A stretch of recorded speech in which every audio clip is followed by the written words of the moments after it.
Graça e paz, estamos de volta para mais uma aula do nosso curso de Escatologia Bíblica. Sejam muito bem-vindos a mais uma aula. Na aula anterior, nós falamos sobre as 70 semanas de Daniel, falamos sobre as diversidades de interpretações acerca delas e exploramos bastante as visões pré- e pós-tribulacionistas dentro das 70 semanas e nós estudamos que a visão pré-tribulacionista é a que mais tem respaldo bíblico dentro do cumprimento das 70 semanas de Daniel, ou seja, a última das 70 semanas ainda não houve o seu cumprimento e aponta para o futuro, para os 7 anos de grande tribulação e que a igreja será retirada da terra para que o relógio profético das 70 semanas volte a contar para Israel.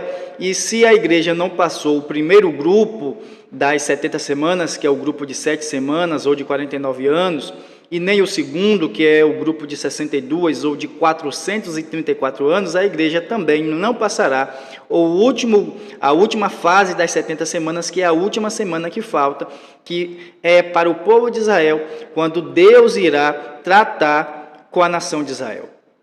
E outros pontos que favorecem o pré-tribulacionismo e desfavorecem o pós, dentro das escrituras que eu queria mostrar para vocês aqui hoje, apesar de eu crer que há pontos negativos dentro da visão pré-tribulacionistas e os pós exploram bastante estas lacunas que ficam dentro do pré-tribulacionismo tradicional e por isso fica sempre esta discussão teológica se a igreja passará ou se a igreja não passará a grande tribulação, pois o pré-tribulacionismo tradicional existem algumas falhas, algumas lacunas que são exploradas, muito bem exploradas pelos irmãos que entendem que a igreja passará pela grande tribulação.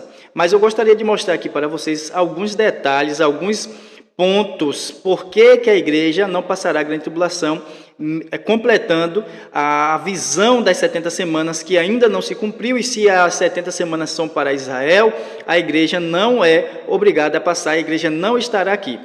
Em primeiro lugar, eu gostaria de falar que a igreja não passará pela grande tribulação, pois lá em Gênesis, capítulo 18, do 23 ao 25, Abraão, conversando com Deus quando ele estava para destruir Sodoma e Gomorra, Abraão faz um questionamento que o juiz de toda a terra, será que se ele destruiria o ímpio junto com o justo? Ou seja, o juiz de toda a terra, por ele ser justo, ele não vai trazer juízo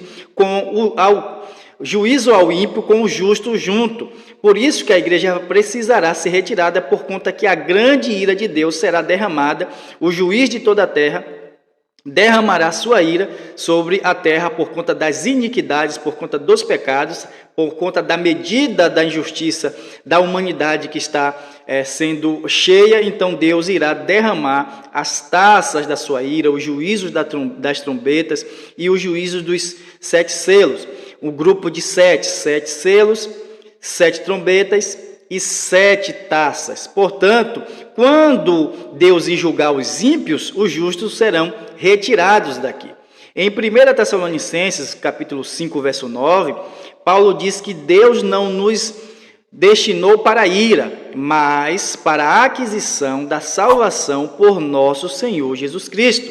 E a grande tribulação é um tempo de grande ira de Deus sobre a terra, de Deus e do Cordeiro. Apocalipse capítulo 6, 16 e 17. Portanto, a igreja não passará pela grande tribulação, porque será um período de grande ira de Deus e do Cordeiro derramada sobre a terra. Em Isaías 26, versículo de número 20 e 21, há um texto interessante que eu gostaria de ler com vocês. Acompanhe o texto comigo. Verso 20. Vai, pois, povo meu, entra nos teus quartos e fecha as tuas portas sobre ti. Esconde-te só por um momento, até que passe a ira, porque eis que o Senhor sairá do seu lugar para castigar os moradores da terra, por causa da sua iniquidade. E a terra descobrirá o seu sangue, e não encobrirá mais aqueles que foram mortos.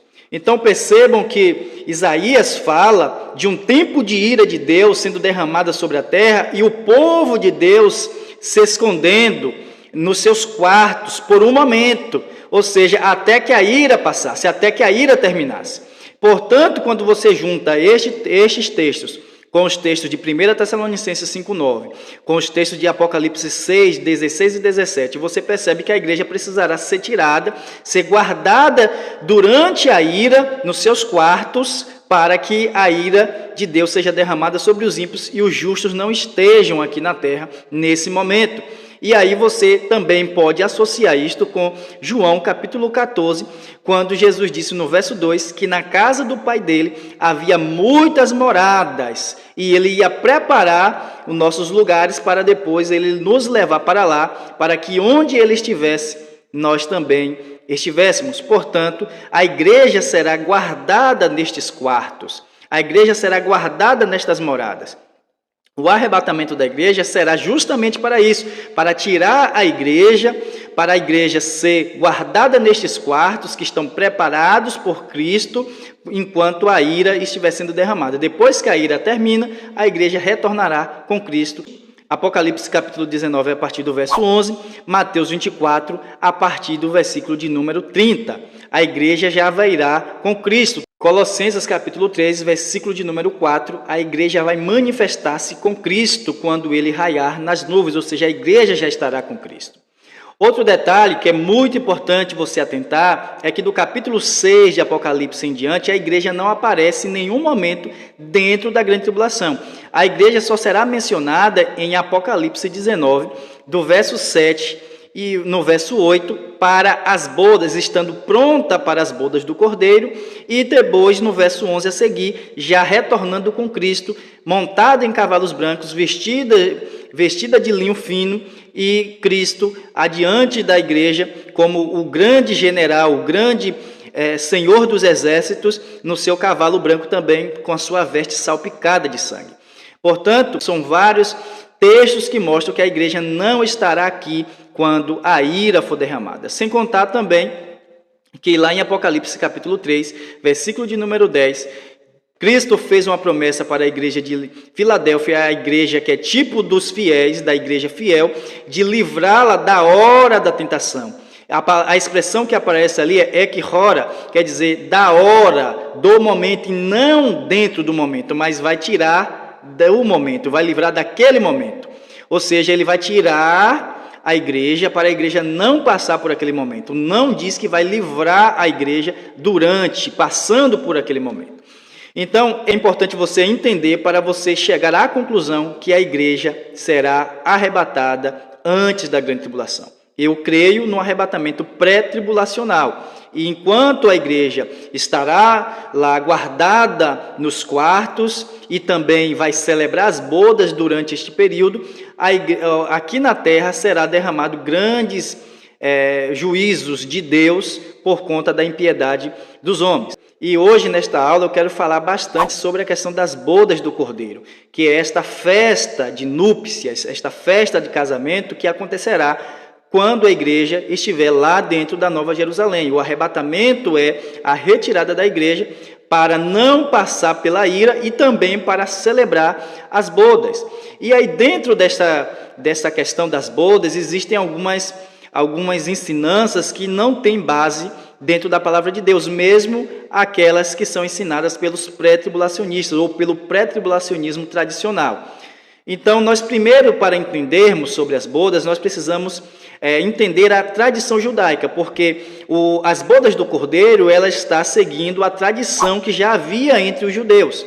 O casamento judaico ele era dividido em 3 fases. A primeira fase era a fase da promessa, quando havia uma promessa verbal dos pais dos noivos, e depois na segunda fase era a fase do desposamento. Quando chegava esta fase, os noivos se apresentavam diante dos representantes legais e assinavam todos os papéis, todos os contratos maritais, e a partir daquele momento, eles já tinham obrigação de marido e mulher, um para com o outro. Naquele momento, eles não poderiam se envolver com mais ninguém, pois configuraria num adultério. Só que na fase do desposamento, e é importante lembrar que quando a mulher estava desposada, dentro da palavra desposada está a palavra esposa. Ela já era considerada esposa do seu marido, ela já era considerada mulher, ela já tinha uma obrigação de mulher para com aquele homem, só que nesse período ele não já levava para a sua casa, ele voltava para a casa do seu pai, ela voltava para a casa de seus pais, e enquanto ele ia preparar a casa, onde ele ia voltar para levá-la para viver definitivamente com ele, ela chamava amigas ou servas como acompanhantes ou damas de honra, para ficarem com ela, ajudando no processo de purificação e de espera até quando ele chegasse, porque esta espera poderia ser longa, pois ele ia preparar o lugar, o canto em que eles iam ficar. E este retorno do esposo poderia se dar em qualquer momento do dia, poderia ser também pela parte da noite. Por isso, as acompanhantes da esposa, elas deveriam ter lamparinas acesas e também reserva de azeite, porque se a chegada do esposo fosse à noite, elas teriam que ir com as lamparinas alumiando o caminho para que a esposa fosse até a casa do esposo, onde aconteceria as festas nupciais ou as bodas de casamento, ok? E é isso que Jesus conta na parábola das 10 virgens em Mateus 25. Aquelas virgens ali não representam, em primeiro lugar, a igreja em geral, mas elas representam as acompanhantes. Ali dentro daquela parábola não é citada a esposa, mas apenas as acompanhantes, 10 virgens. 5 eram loucas e 5 eram prudentes. 5 tinham reservas e 5 não tinham reservas. E tardando o esposo, todas elas tosquenejaram. E a Bíblia diz que à meia-noite ouviu-se um clamor. Aí vem o esposo sair-lhe ao encontro. Então, nenhum momento ali a esposa é citada o esposo, são citadas as virgens acompanhantes, porque o objetivo de Cristo falar ali não era falar diretamente à esposa, que é a igreja, mas falar para as acompanhantes da esposa, que são os ministros, aqueles que são ordenados por Deus para cuidar da igreja, para preparar a igreja nesse período que nós estamos vivendo de desposamento. A igreja está na segunda fase, na fase do desposamento, pois a primeira fase, que é a fase da promessa, onde Deus prometeu, Deus fez um acordo com o seu filho, de dar a igreja em casamento a ele, foi quando, lá em Isaías capítulo 6, a partir do verso 8, houve um acordo entre a divindade, o conselho da vontade de Deus foi reunido, ou seja, o Pai, o Filho e o Espírito Santo, que hoje nós conhecemos como Pai,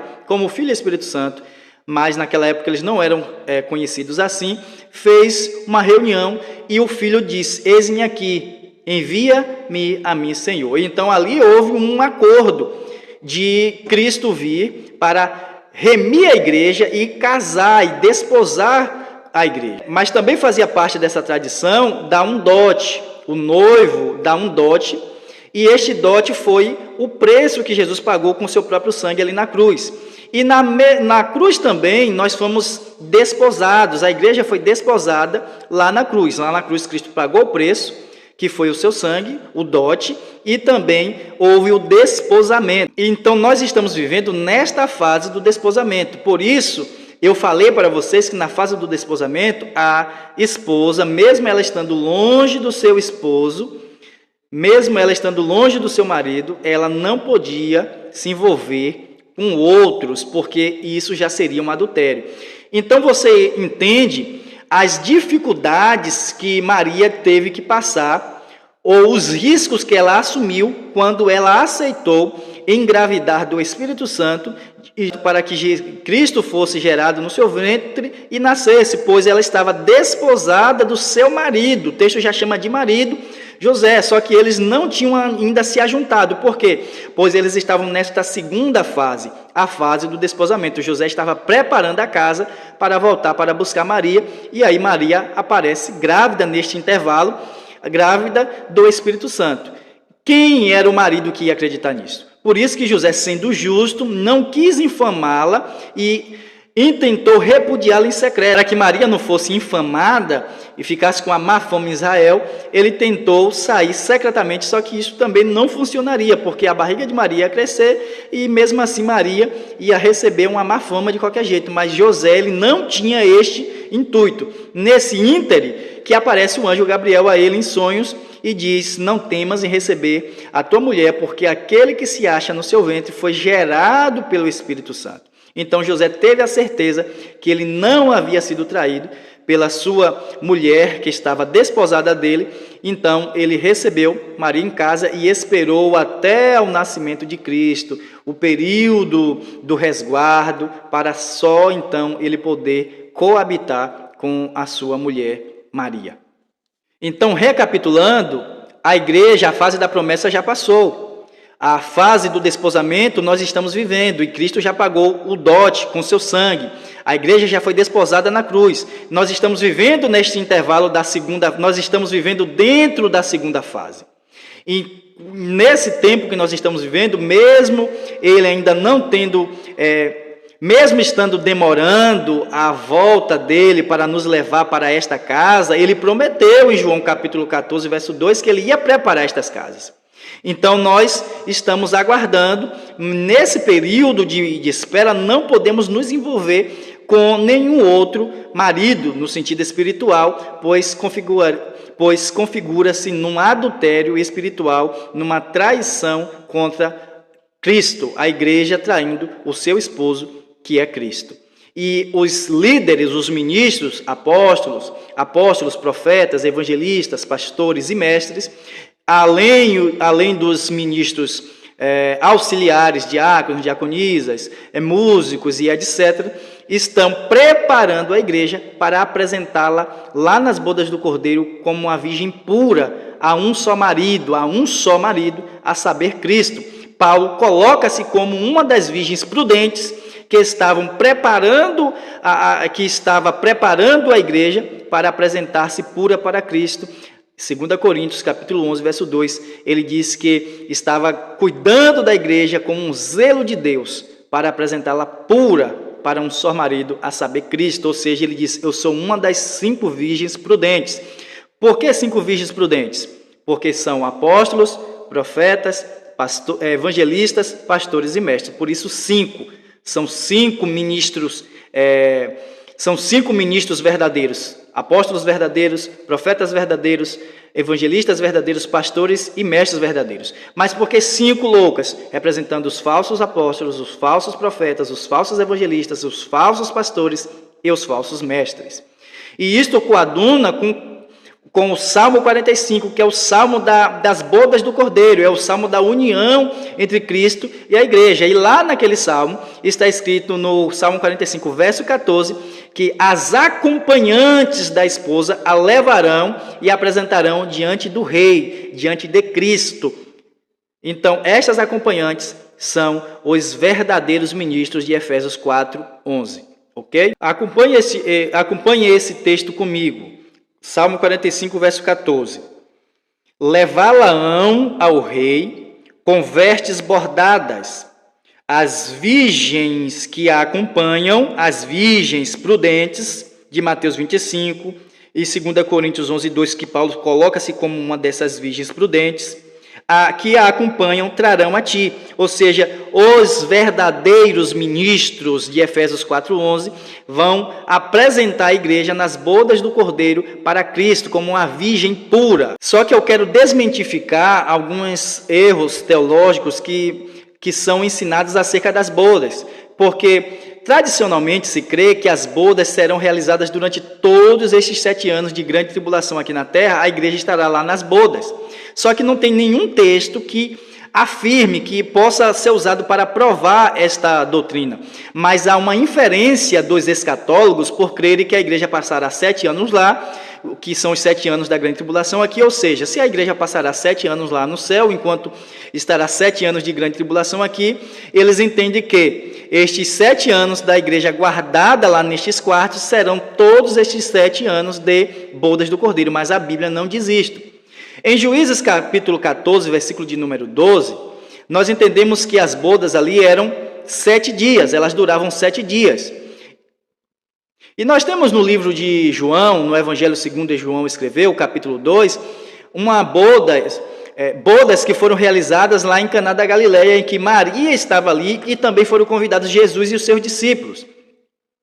Só que ali não diz quantos dias essas bodas duraram, mas por Juízes 14, versículo de número 12, nós podemos entender que a tradição judaica determinava 7 dias para a realização destas bodas. Mas quantos dias serão, então, as bodas do Cordeiro, as bodas de Cristo e da igreja? Se a gente for pegar pela base da tradição judaica, onde também foi estabelecido o casamento entre Cristo e a igreja, nós entenderemos que serão 7 dias, embora não haja um texto base, um texto mais firme para provar isto, mas pela esta base judaica, e as bodas do Cordeiro estão baseadas no contexto judaico, nós podemos entender que serão 7 dias, e não 7 anos. As bodas do Cordeiro, elas não demorarão 7 anos. E agora outra questão é, quem poderá participar das bodas do Cordeiro? Quem vai poder participar? Será que só a igreja? Será que os mártires da grande tribulação poderão participar das bodas? Será que os santos do Antigo Testamento também participarão das bodas do Cordeiro? E alguns creem que apenas a igreja que for arrebatada passará pelas bodas. Outros creem que a igreja e também os mártires da grande tribulação passarão pelas bodas, ou seja, participarão das bodas. Porém, os santos do Antigo Testamento, eles não irão participar, pois eles fazem parte de uma antiga aliança.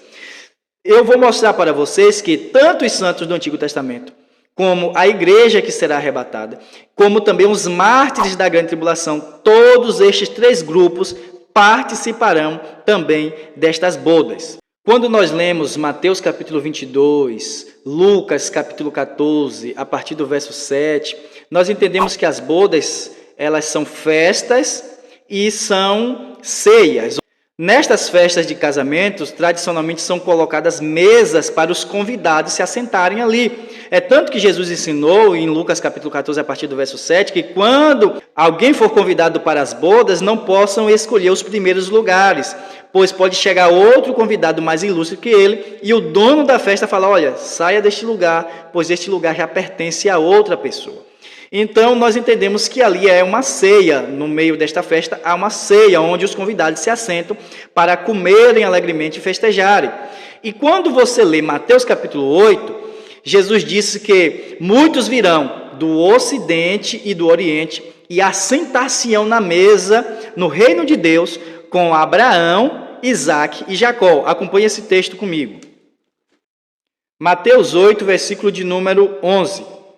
Mas eu vos digo que muitos virão do Oriente e do Ocidente e assentar-se-ão à mesa com Abraão e Isaque e Jacó no reino dos céus.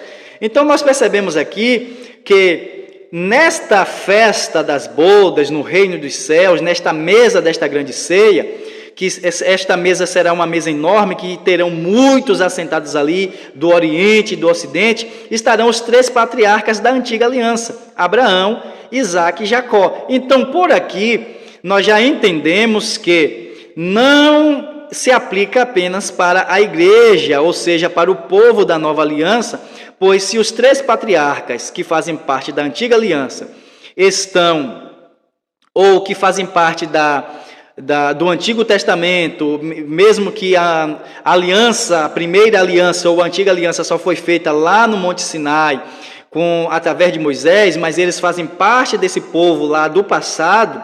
Se esses 3 patriarcas estarão nesta mesa, encabeçando esta mesa, significa que todos aqueles que seguem a mesma fé deles, ou a mesma fé do nosso pai Abraão, eles participarão destas bodas, ou seja, tanto aqueles que foram salvos do Antigo, como os salvos do Novo Testamento, incluindo os mártires que passarão pela grande tribulação. Até porque a Bíblia diz que eles lavarão as suas vestiduras no sangue do Cordeiro. Portanto, eles também participarão e chegarão a tempo de participarem das bodas, porque quando a igreja chegar lá no céu, ela não já vai chegar, já chegou e bodas, mas na verdade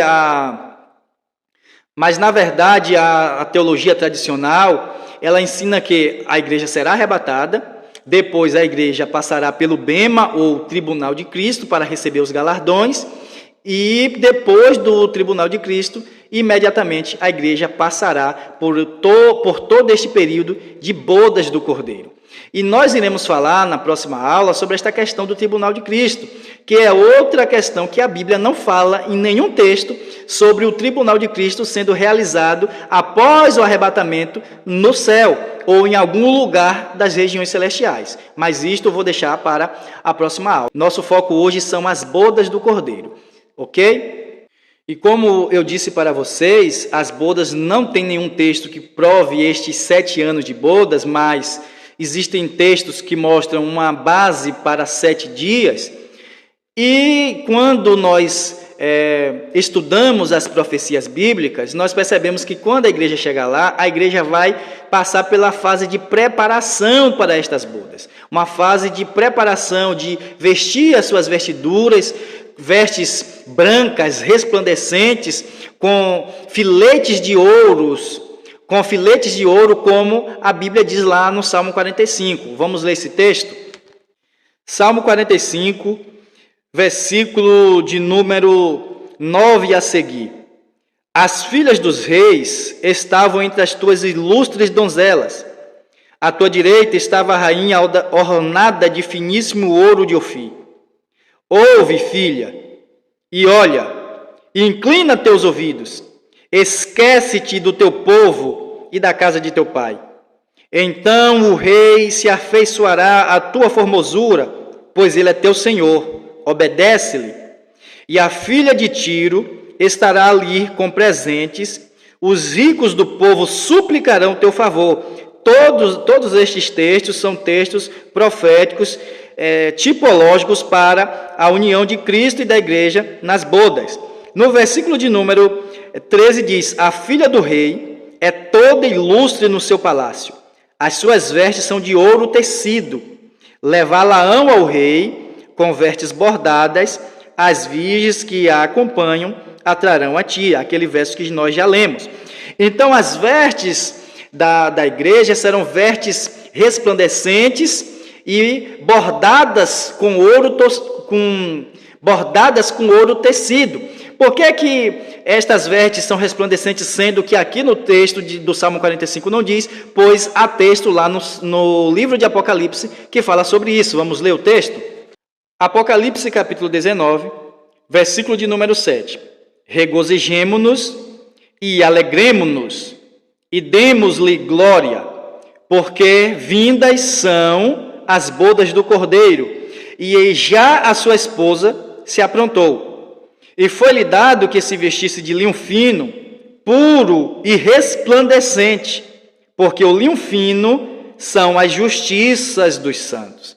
Então nós observamos aqui que estas vestes serão vestes de linho fino, resplandecente, mas associando ao texto do Salmo 45, versículo de número 13 e 14, terão ouro tecido, ou seja, terão filetes de ouro nestas vestes, da parte de Deus para a igreja que passou por tanta luta, por tanta perseguição, por tantos momentos difíceis aqui na terra.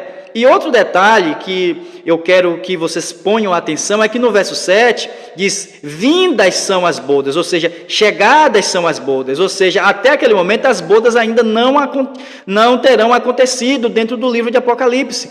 Perceba que já tinham passado os 7 selos, já tinham passado as 7 trombetas e também já tinham passado as 7 taças.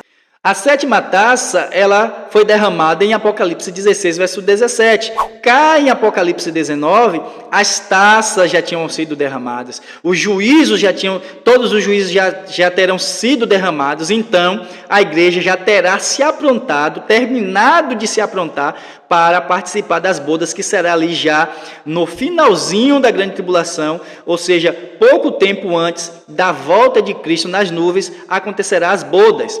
E observe que o texto diz que a esposa já se aprontou. Mas por que a esposa demorará tanto tempo? Demorará quase 7 anos, porque ela vai esperar todos os mártires da grande tribulação. É por isso que você lê em Apocalipse capítulo 6, versículo de número 9, dizendo: e havendo aberto o quinto selo, vi debaixo do altar as almas dos que foram mortos por amor da palavra de Deus e por amor do testemunho que deram.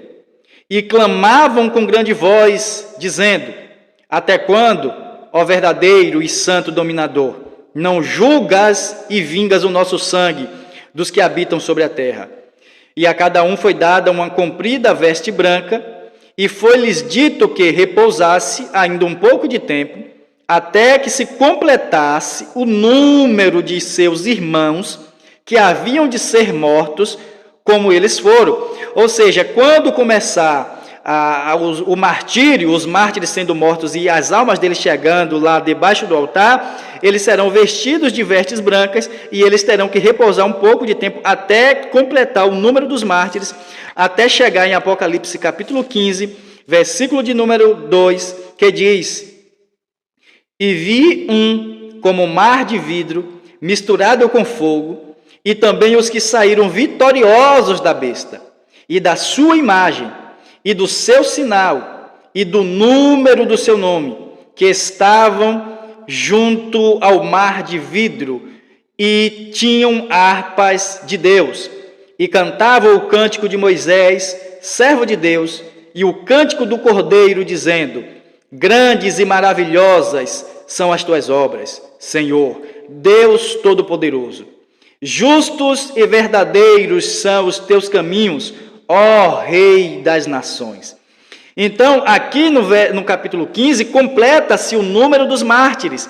Então, a igreja esperará todos esses mártires chegarem e também vestirem as suas vestes brancas de linho fino, que são as suas justiças, e bordadas com filetes de ouro, para então, em Apocalipse 19, verso 7, a igreja passar pelas bodas do Cordeiro, e no verso 11 a seguir, a igreja voltar depois das bodas com Cristo nas nuvens para pelejar na batalha do Armagedon, onde o anticristo e o falso profeta serão lançados vivos no lago de fogo, Apocalipse 19 e 20, e Satanás será preso numa grande corrente com todos os seus demônios, lógico também, em Apocalipse capítulo 20, do verso 1 até o verso de número 3, e no verso 4, o reino de Cristo vai acontecer, ok?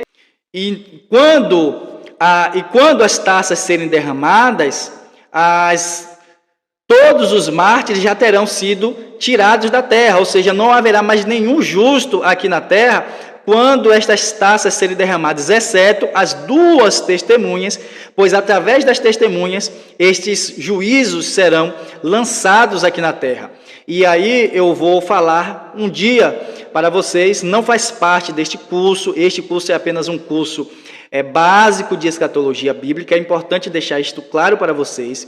Não faz parte deste curso a aula sobre as testemunhas. Eu quero firmar um acordo aqui com vocês que quando chegar aos primeiros 1000 inscritos do canal, eu vou trazer um vídeo aqui falando sobre quem serão as duas testemunhas, ok? Mas quando as 7 taças, que são os últimos juízos de Deus, serem derramados sobre a terra, só as duas testemunhas estarão aqui, porque através delas estes juízos serão derramados, ok? Vocês vão entender melhor sobre isso quando eu falar sobre as duas testemunhas aqui no canal.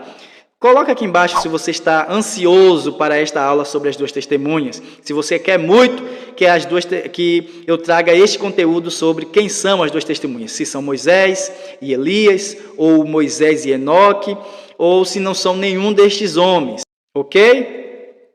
Quando os anjos estiverem ali preparados para derramar as 7 taças, todos os mártires já terão chegado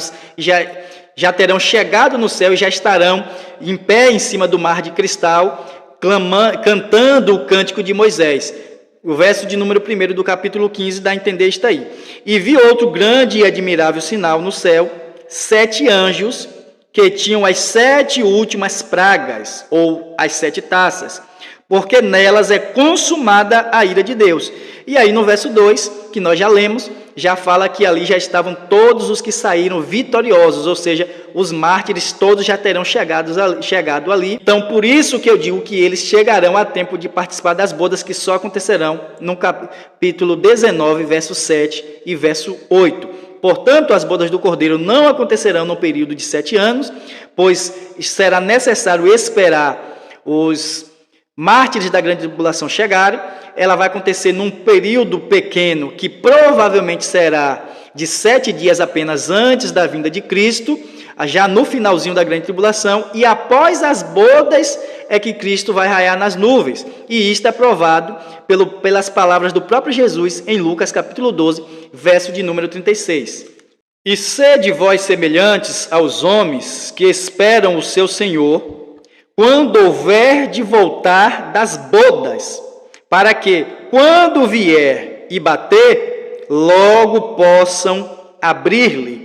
Então, aqui Jesus deixa claro neste texto que ele vai voltar depois das bodas. A parábola das 10 virgens mostra que vai haver uma tirada das virgens prudentes, que são os verdadeiros ministros, já falei para vocês, com a esposa fiel, a igreja fiel, representada por Filadélfia, para entrar na casa, ou seja, na Nova Jerusalém, nos quartos, enquanto a ira estiver passando aqui, para ser preparada para participar das bodas. É o que o texto lá de Mateus 25 diz, no versículo de número 10. E tendo elas ido comprá-lo, chegou o esposo, e as que estavam preparadas entraram com ele para as bodas, e fechou-se a porta. Então, depois que as bodas completarem-se, a igreja entrará para as bodas no arrebatamento. Depois que passar esse tempo da grande tribulação e que os mártires serão esperados, aí no finalzinho ali do período da grande tribulação, a igreja celebrará lá no céu as bodas, e depois dessas bodas, Cristo voltará. Então, este texto de Lucas 12, 36 é mais uma prova que a igreja não passará pela grande tribulação, pois as bodas, que é a união entre Cristo e a igreja, e também todos os santos salvos, exceto o remanescente de Israel, que estará aqui na terra guardado por Deus no deserto, e vai ter uma ceia especial apenas para este povo de Israel. E o próprio texto de Lucas 12 deixa isto claro. É só você acompanhar o texto na sua continuidade no capítulo 12. Diz no verso 37, bem-aventurados aqueles servos, os quais, quando o Senhor vier, achar vigiando. Em verdade vos digo que se cingirá e os fará sentar à mesa, e chegando-se os servirá. Estas bodas aqui, que será realizada, que Cristo mesmo servirá, não é mais as bodas da igreja, porque já aconteceu no verso 36. Aqui são as bodas de Israel, onde Cristo mesmo o servirá. E aqui a gente pode ter como uma base para chegar ao entendimento, se Cristo vai servir a nação de Israel, nós também seremos servidos por Cristo nas bodas do Cordeiro lá no céu, ok? Então, quando Cristo raiar nas nuvens, é depois das bodas, então a igreja já estará com Cristo antes do seu aparecimento nas nuvens, que a igreja será tirada para preparar-se para este momento, vai celebrar este momento, e quando acabar, a igreja aparecerá com Cristo nas nuvens, Apocalipse 19, verso 11 a seguir, e vários outros textos que eu já citei aqui, como também nas 2 aulas do arrebatamento. Se você não assistir, você precisa assistir estas 2 aulas, porque elas se encaixam, coadunam-se com estas aulas que nós estamos lendo aqui, das 70 semanas, do pré- e pós-tribulacionismo que nós estamos explorando nestas aulas, das bodas do Cordeiro, e também da aula seguinte, que é o tribunal de Cristo, os galardões que nós receberemos, ok? Esta é a nossa aula de hoje. Espero que tenha sanado as tuas dúvidas. Aquilo que você ainda não conseguiu entender, deixa aqui embaixo as suas dúvidas sobre a escatologia bíblica, e quem sabe não tornará-se num vídeo aqui do nosso canal. Que Deus te abençoe e até a próxima aula.